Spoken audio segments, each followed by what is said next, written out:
નમસ્કાર મિત્રો, સ્વાગત છે તમારું માર્કેટ બુલેટિન ચેનલમાં. માર્કેટ બુલેટિન ચેનલમાં આપણે પોસ્ટ કરીએ છીએ શેર બજાર તથા આઈપીઓને લગતા તમામ મહત્ત્વના અને સાચા સમાચાર, એ પણ આપણી ગુજરાતી ભાષામાં.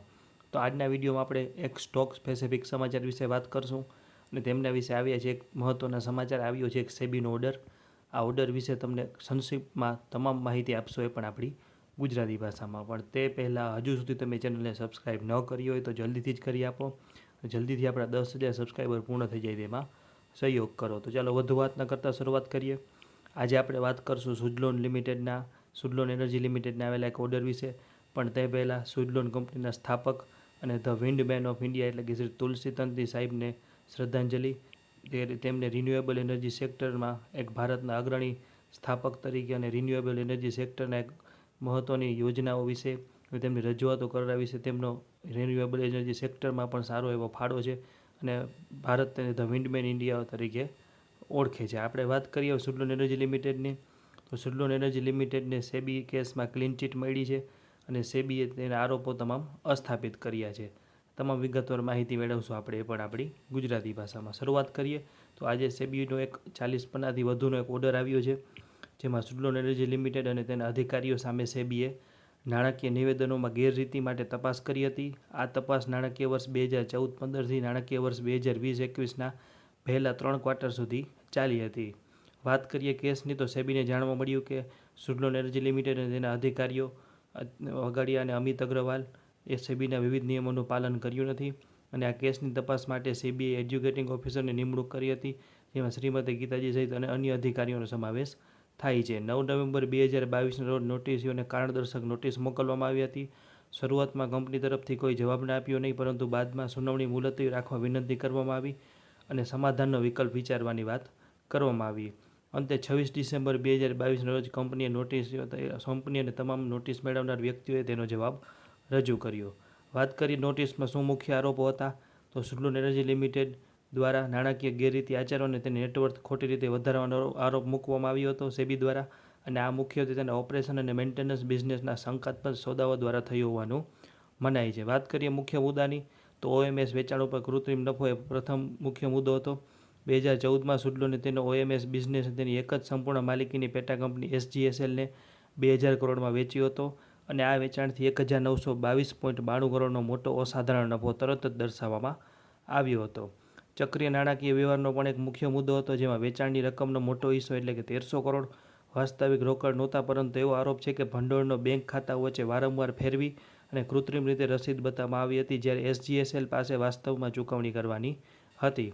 આગળ વાત કરીએ તો નફાની બેવડી ગણતરીનો પણ આરોપ હતો, જેમ કે પાછળથી સુઝલોને એસજીએસએલમાં તેનો હિસ્સો અન્ય એક પેટા કંપની એસએસએલને વેચી દીધો અને તે જ અસ્કયામત ઉપર 829.78 કરોડનો વધારાનો નફો નોંધાવ્યો. ત્યારબાદ વધારેલી નેટવર્થ એટલે કે આ કૃત્રિમ નફાથી સુઝલોનની દર્શાવેલ નેટવર્થમાં નોંધપાત્ર વધારો થયો. જો આ નફો ન હોત તો અમુક વર્ષોમાં કંપનીની નેટવર્થ નકારાત્મક હોત. ભ્રામક નાણાકીય નિવેદનોનો પણ આરોપ મૂકવામાં આવ્યો.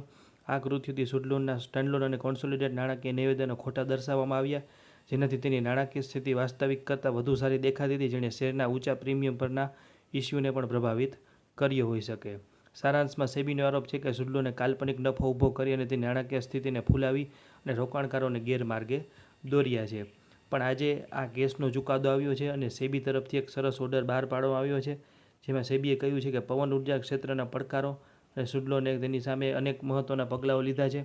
ભારતીય પવન ઉર્જા ક્ષેત્રે છેલ્લા 2 દાયકાથી ભારે ઉથલપાથલનો સામનો કર્યો છે અને નીતિગત ફેરફારો, ઉર્જાના દરોમાં ઉતાર ચઢાવ અને જમીન મંજૂરી મેળવવામાં પડતી મુશ્કેલીઓએ આ ક્ષેત્રને અસર કરી છે. ફીડ ઇન ટેરિફથી સ્પર્ધાત્મક બિડિંગ એટલે હરાજી તરફના પરિવર્તન ઉત્પાદકો માટે નફાનું માર્જિન ઘટાડ્યું છે. છતાં તમામ પડકારો કંપનીઓ નિયંત્રણ બહાર હતા, જેના કારણે તેમને આંતરિક પુનર્ગઠન કરવું પડ્યું. નુકસાન વધ્યું અને માર્જિન ઘટ્યા, અને આવી અસ્થિર પરિસ્થિતિઓમાં કંપનીના સંચાલન દ્વારા લેવાયેલા નિર્ણયો મહત્વપૂર્ણ હોય છે અને આ નિર્ણયો લાગુ પડતી જોગવાઈનું પાલન કરે છે કે નહીં, લાગુ પડતી જોગવાઈનું પાલન કરે છે કે નહીં, તે યોગ્ય મંજૂરી લેવાય છે કે નહીં અને હિતધારકોને પૂરતી માહિતી પૂરી પાડવામાં આવે છે નહીં, તે મુખ્ય મુદ્દો હતો આ કેસનો. હવે આજે જે કેસનો નિષ્કર્ષ આવ્યો છે તેમાં સેબી દ્વારા એવું જાહેર કરવામાં આવ્યું છે કે સુઝલોન એનર્જી લિમિટેડ સામેના કેસમાં એડ્યુકેટિંગ ઓફિસર શ્રી અમિત કપૂર દ્વારા નોંધવામાં આવ્યું છે કે કંપની જ્યારે પણ જરૂર પડી છે ત્યારે બોર્ડ અને શેરધારકોને મંજૂરી મેળવી હતી અને સ્ટોક એક્સચેન્જોને જરૂરી તમામ ખુલાસાઓ પણ કરવામાં આવ્યા હતા. અને આ માહિતી સાર્વજનિક ડોમેનમાં પણ ઉપલબ્ધ હતી, જે કંપનીની પારદર્શિતા દર્શાવે છે. આથી નોટિસ સામેના કંપની સામેના આરોપોમાં કોઈ યોગ્યતા જણાતી નથી અને પરિણામે 9 નવેમ્બર 2022ના સો કોઝ નોટિસ દ્વારા શરૂ કરાયેલી ન્યાય નિર્ણય પ્રક્રિયા એટલે કે એડજ્યુડિકેશન પ્રોસેસિંગનો નિકાલ કરવામાં આવ્યો છે. અને આ આદેશ દર્શાવે છે કે પડકારજનક સંજોગોમાં પણ જો કંપની નિયમોનું પાલન કરી અને પારદર્શિતા જાળવે તો તેના નિર્ણયોને માન્યતા મળે છે. એટલે કે સેબી દ્વારા હવેથી આ કેસને બંધ કરવામાં આવે છે. તો આ વાત કરીએ આપણે સુઝલોનના આવેલા એક ઓર્ડર વિશે. ત્યારબાદ તમામ મિત્રોએ ખાસ નોંધ લેવી કે સ્ટોક માર્કેટમાં રોકાણ જોખમને આધીન છે. આ કોઈ ખરીદ વેચાણની સલાહ નથી કે ટ્રેડિંગ ટિપ્સ નથી. આ વિડીયોમાં આપેલી માહિતી ઓર્ડર ઉપરથી લીધેલી છે અને આ ઓર્ડરની નકલ આપને સેબીની વેબસાઇટ ઉપર જોવા મળી જશે. અને આ વિડીયો બનાવવા પાછળ અમારો કોઈ અંગત ફાયદો નથી. કોઈપણ પ્રકારનું રોકાણ કરતાં પહેલાં કે આપણા નાણાકીય સલાહકારની સલાહ લેવી જરૂરી છે. તો આવી જ માહિતી એ પણ આપણી ગુજરાતી ભાષામાં આગળ મેળવવા માટે માર્કેટ બુલેટિન ચેનલ હમણાં જ લાઇક, શેર અને સબસ્ક્રાઈબ કરો.